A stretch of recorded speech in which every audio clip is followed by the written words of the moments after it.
Assalamualaikum student, this is Yazer bin Zair, your English language instructor. Welcome back to bin Zair Academy. आज मैं आप लोगों के लिए एक ऐसा टॉपिक लेके आया हूँ कि जब जब हम इंग्लिश बोलना स्टार्ट करते हैं, कोई भी सेंटेंस को बोलने की कोशिश करते हैं तो आम तौर पे 95% उसका इस्तेमाल हमें ज़रूर करना होता है। जो टॉपिक है हमारा प्रोनाउन। प्रोनाउन की डेफिनेशन हम नॉर्मली पढ़ते आए हैं, वो क्या है? Pronoun is a word which is use in place of a noun और इंस्टेड ऑफ अ नाउन। यानी प्रोनाउन एक ऐसा लफ्ज़ है जो नाउन की जगह पर इस्तेमाल किया जाता है। सर अगर आपको नहीं पता कि नाउन क्या होता है तो जाए मेरी पिछली वीडियो के अंदर, जहाँ पर मैंने नाउन को डिटेल में जाके डिस्क्राइब किया है। तो अभी इस वीडियो के अंदर मैं आपको इतना बता देता हूँ कि नाउन का मतलब जस्ट एक नाम होता है। यानी हम ये कह सकते हैं कि प्रोनाउन का मतलब आसान अल्फाज में ये होता है कि ऐसा लफ्ज़ जो किसी नाम की जगह पर इस्तेमाल किया जाए उसको प्रोनाउन कहते हैं।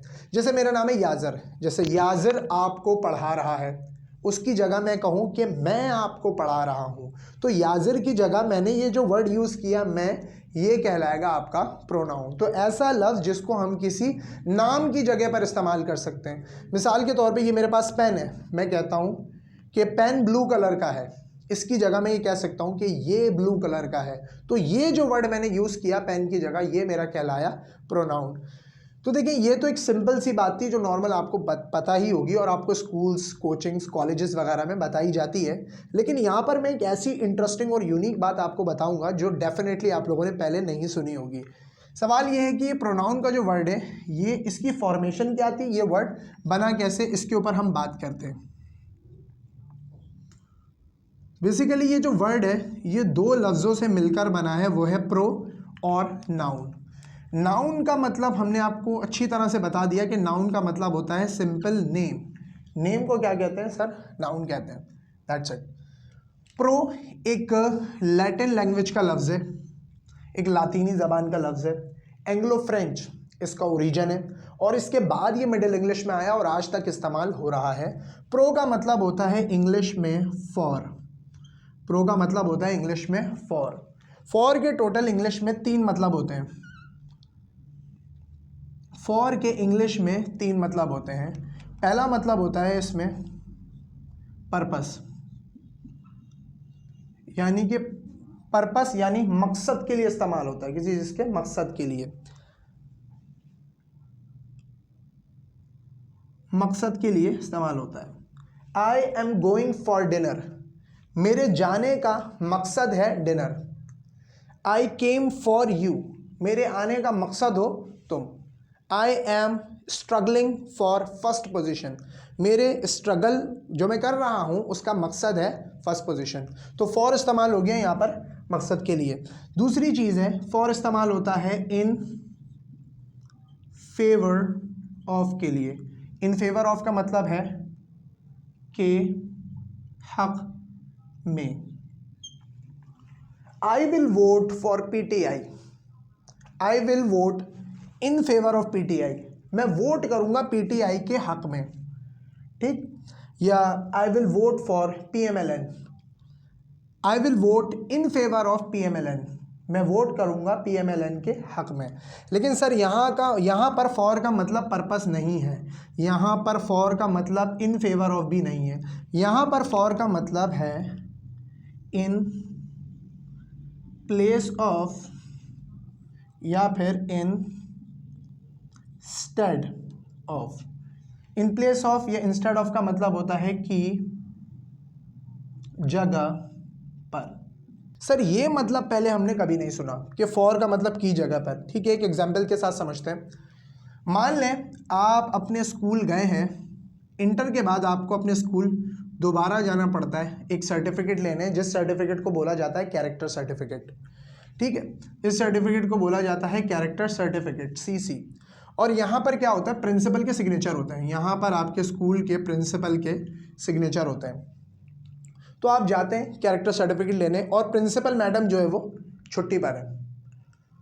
सवाल ये है क्या सर्टिफिकेट नहीं मिलेगा? भाई सर्टिफिकेट तो मिलेगा, क्योंकि प्रिंसिपल मैडम अगर छुट्टी पर गई होंगी तो किसी ना किसी को तो इख्तियार दे के गई होंगी, जिसको हम कहते हैं वाइस प्रिंसिपल। तो वाइस प्रिंसिपल यहाँ पे क्या करेगा? प्रिंसिपल के नाम की जगह अपने सिग्नेचर करेगा और यहाँ पर छोटा सा लिख देगा फॉर यानी प्रिंसिपल की जगह पर, फॉर का मतलब क्या हो गया यहाँ पर, की जगह पर, समझ आया। तो प्रो का मतलब हुआ की जगह पर, और नाउन का मतलब हो गया नाम, यानी नाम की जगह पर, यानी ऐसा लफ्ज जिसको किसी नाम की जगह पर इस्तेमाल किया जाए उसको प्रोनाउन कहते हैं। तो इस लॉजिक के बाद उम्मीद है कि आप प्रोनाउन की इस डेफिनेशन को कभी नहीं भूलेंगे। अब सवाल ये आता है भाई, why do we use pronoun in place of a noun? Why do we use pronoun in place of a noun? भाई नाउन की जगह पे प्रोनाउन को इस्तेमाल क्यों किया जाए, ये सवाल है। तो देखिए इसके आंसर में हमारे पास टोटल 3 रीजंस हैं हमारे पास, जिसकी वजह से हम प्रोनाउन का इस्तेमाल करते हैं। पहला रीज़न है to avoid the repetition. Sir repetition को अवॉइड करने के लिए हम प्रोनाउन का इस्तेमाल करते हैं। फॉर एग्जाम्पल, अब्दुल बारी एक अच्छा लड़का है, अब्दुल बारी स्कूल जाता है, अब्दुल बारी मदरसे जाता है, अब्दुल बारी बड़ों का एहतराम करता है, अब्दुल बारी वक्त पे सोता है, अब्दुल बारी सुबह जल्दी उठता है, अब्दुल बारी नमाज़ पढ़ता है। बहुत ज़्यादा इरिटेशन नहीं हो रही आप लोगों को, अब्दुल बारी अब्दुल बारी अब्दुल बारी? तो एक काम करते हैं, इस रिपीटेशन को अवॉइड करके देखते हैं, इस रिपीटेशन को ख़त्म करके देखते हैं। तो अब्दुल बारी एक अच्छा लड़का है, वो स्कूल जाता है, वो मदरसे जाता है, वो नमाज़ पढ़ता है, वो अच्छा खाना खाता है, वो बड़ों का एहतराम करता है। बेटर हुआ कुछ, मैंने अब्दुल बारी की जगह उसका प्रोनाउन इस्तेमाल कर लिया, वो जिसको हम उर्दू में कह सकते हैं। तो पहला प्रोनाउन इस्तेमाल होता है, पहला जो प्रोनाउन का रीज़न होता है वो ये है रिपीटेशन को अवॉइड करने के लिए, to avoid the repetition.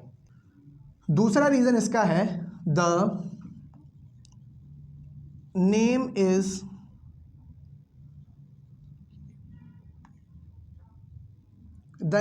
Unknown. सही है, द नेम इज अननोन। जब नाम मालूम ही ना हो, जैसे अली भाग रहा है, मुझे अली का नाम पता था, अब मैं कह रहा हूँ मुझे अली का नाम ही नहीं पता, तो मैं क्या बोलूँगा, वो भाग रहा है। फॉर एग्जाम्पल आप ये वीडियो देख रहे हैं तो मुझे एग्जैक्टली लोगों के नाम नहीं पता, तो मैं वर्ड क्या यूज़ कर रहा हूँ, आप ये वीडियो देख रहे हैं।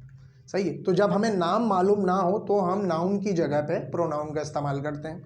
तीसरा और आखिरी रीज़न है, इस वक्त मेरी वीडियो काफ़ी लोग देख रहे हैं और आपके सबके कुछ ना कुछ नाम होंगे। मान लें अगर मुझे सबके नाम मालूम भी हैं, या क्लास के अंदर स्टूडेंट बैठे हैं और सबके नाम मुझे मालूम है, फिर भी मैं अपनी जुमले में सारे नाम एक साथ नहीं ले सकता, उसकी जगह पे भी मैं आप लोग तुम लोगों का इस्तेमाल करूँगा। तो तीसरा रीज़न क्या है, सेवरल नेम्स। जब बहुत सारे नाम हो उस वक्त भी हम प्रोनाउन का इस्तेमाल करते हैं। तो ये वो रीज़न है जिसकी वजह से हम प्रोनाउन, नाउन की जगह पे प्रोनाउन का इस्तेमाल करते हैं। ये 3 रीज़न है, रिपीटेशन को अवॉइड करने के लिए, दूसरा अननोन, जब नाम ही मालूम ना हो, नेम अननोन हो, तीसरा बहुत सारे नाम हो उसकी जगह पे भी हम प्रोनाउन का इस्तेमाल करते हैं। अब बात करते हैं भाई प्रोनाउन कितने तरह के होते हैं। एक होता है फर्स्ट पर्सन, दूसरे होते हैं सेकंड पर्सन, और तीसरे होते हैं थर्ड पर्सन। अब देखिए फर्स्ट पर्सन प्रोनाउन आमतौर पे कौन होते हैं, स्पीकर, जो बात करने वाला होता है, जिससे जो बात कर रहा होता है वो आमतौर पे फर्स्ट पर्सन प्रोनाउन होता है। आमतौर पे इसके अंदर हमारे पास एग्जांपल्स आती हैं आई और वी। इसी तरीके से जिससे बात की जा रही होती है, जैसे इस वक्त मैं यहाँ पर बात कर रहा हूँ तो मैं हूँ फर्स्ट पर्सन प्रोनाउन, यानी कि आई फर्स्ट पर्सन प्रोनाउन। जैसे कि मैं आप लोगों से बात कर रहा हूँ तो आप लोग यहाँ पर हुए सेकंड पर्सन प्रोनाउन, यानी कि स्पोकन टू, जिनसे बात की जा रही है, जो आमतौर पे यू होते हैं। थर्ड पर्सन प्रोनाउन है कि हम दोनों बात कर रहे हैं किसी थर्ड पर्सन के बारे में, कि वो बहुत अच्छा लड़का है, सही है, वो बहुत बुरा लड़का है, वो बहुत अच्छा क्रिकेट खेलता है। तो थर्ड पर्सन प्रोनाउन है जिसके बारे में बात हो रही हो, यानी स्पोकन ऑफ। स्पोकन ऑफ यानी जिसके बारे में बात हो रही हो, जिसके अंदर एग्जाम्पल आमतौर पे आएगी हमारे पास ही, शी, इट, दे।